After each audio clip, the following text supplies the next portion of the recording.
Hello and welcome to Humanities. My name is Mr. Simon, and obviously I'm going to be your teacher in this subject. So let's think about humanities. What is it? What do we do in humanities?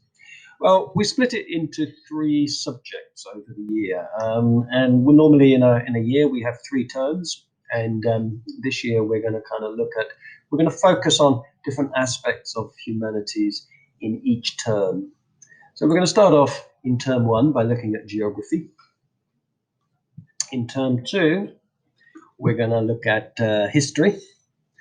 And in term three, we're going to look at the world from a global perspective. So we're going to choose some world issues and we're going to try to think about them, not just from our own perspective, but also from other people's perspectives, from a global perspective. So those are the three subjects, three focuses that make up humanities here at EMS. When we study, what we're really thinking about as we study is we're thinking about developing skills as learners, skills that we can take to other subjects while we're at school, but just as importantly, skills that we can take with us out into the world, skills that we can take home, skills that we can use on a daily basis. And these are the six key skills that we'll be working on over the year. I'm not going to go through them all now, but they're on the slideshow, and it might be something that we come back to, or will be something we come back to remind ourselves of these six key skills. I'm not going to do this slide now. That's partly because half of you are not in the classroom, and what I'll do is I'll save this slide and deliver it only to those people who are in the classrooms, physically rather than being online. So today we're going to do a task, or you're going to do a task, and you're going to introduce yourself, and you're going to start by you're going to create a learning record here in humanities, and a lot of the work that we do this year is going to be using things like Google Slides, Google Documents, and basically digital records rather than doing a lot of writing in books. So today you are going to start your digital learning record, and you're going to create a nameplate. And you're going to, on your nameplate, you're going to use some symbols to express ideas. And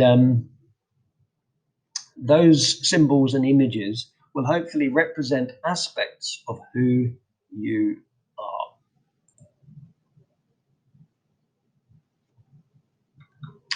So who are you?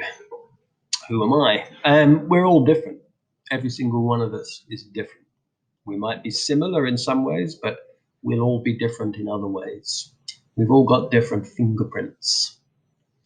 We come from different places quite often. We like or don't like different things. We spend our time on different things. So who are you and who am I? So my name is Simon. In a way, your name is probably the one of the most important things about you. It's part of your identity, your name. So when you make your nameplate, I want you to think about how you will represent your name. Think about the color that you use. Think about the font that you use. Use your name to tell me something about yourself. Think how you could use colors and fonts to do that.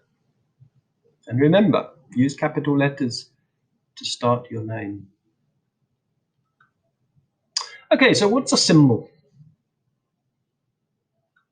What do these things tell us?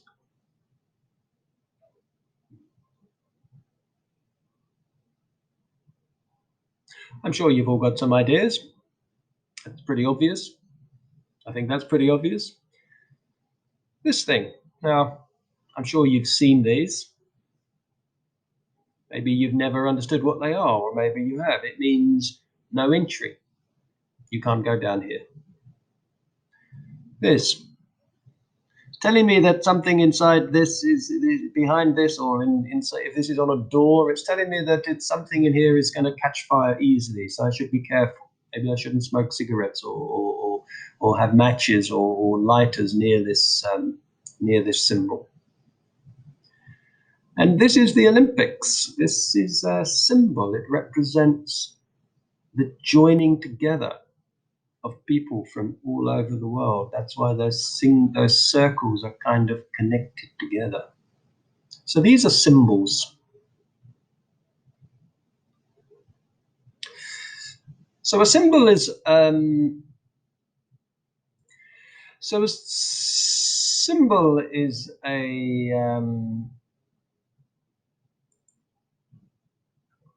shape, an object, or an image that is used to represent something else. Symbols are useful because they provide information quickly without the need for words.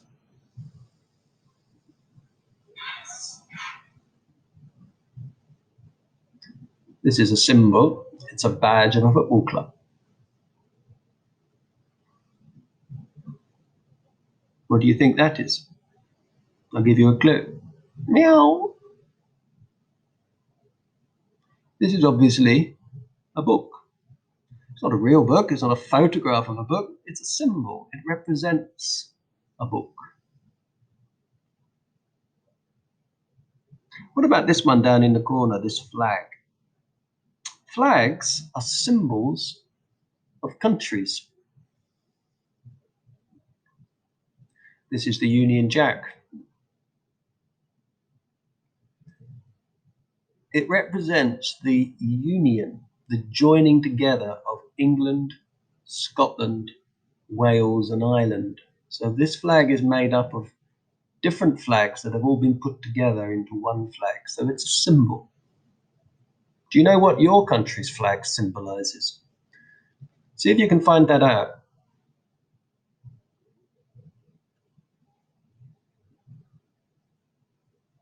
I'm sure every Qatari student will know what the Qatari flag symbolizes. In fact, probably every student, anyone who's lived in Qatar for even for a short time will probably know.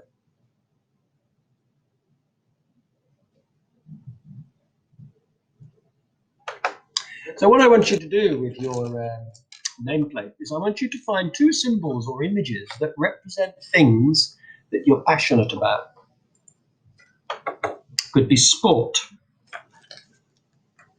art, music, books, a football team, cinema, films, cats, fashion, shopping. My cat is annoying me. Go away, cat. So I want you to find two symbols or images that represent things that you're passionate about. I also want you to find one symbol that represents the place where you're from. Now, this could be your country's flag, but it might be something different. It might be a famous building, a mosque, or even the skyline, or an image of some kind, or an animal that represents. These are the, obviously this would represent Cairo, that represents the country, the place where you are from. So one symbol that does that. And then I want you to find another symbol that represents a place that you would like to go to but haven't yet visited. For me, it might be this. I'd love to go to Egypt, never been. Or Hollywood, never been there. Safari in Africa, I have done that. And that was fantastic. I think that's Greece. I've been there as well. New York. Never went there. Went to the airport once, but I never went to the city. I think this is Istanbul, Paris, an island in the middle of nowhere. Great Wall of China, Australia, and so on and so on. So one symbol that represents a place that you would like to go to.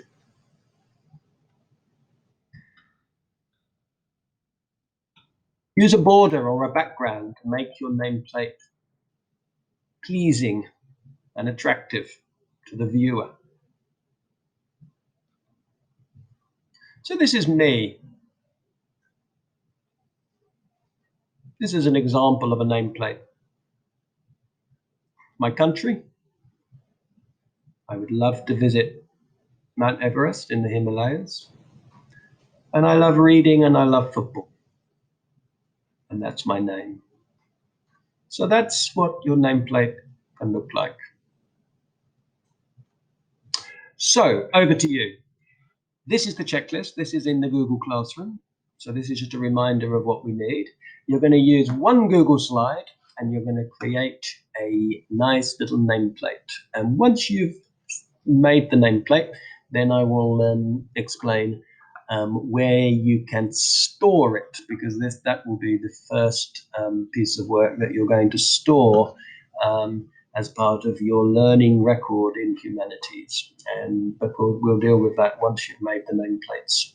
So over to you. Enjoy, be creative, and we will speak again very shortly.